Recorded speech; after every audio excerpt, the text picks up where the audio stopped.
بسم اللہ الرحمن الرحیم۔ ہر چیز کی ایک چوٹی ہے اور قرآن کی چوٹی سورۃ البقرہ ہے۔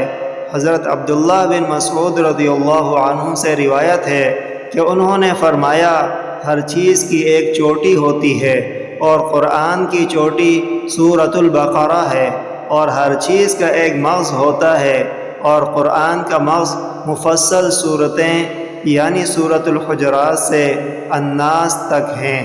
وعن عبداللہ بن مسعود رضی اللہ عنہ انہ قال ان لکل شیء صناما وان صنام القرآن سورۃ البقرہ وان لکل شیء لبابا وان لباب القرآن المفصل۔ رواہ الدارمی۔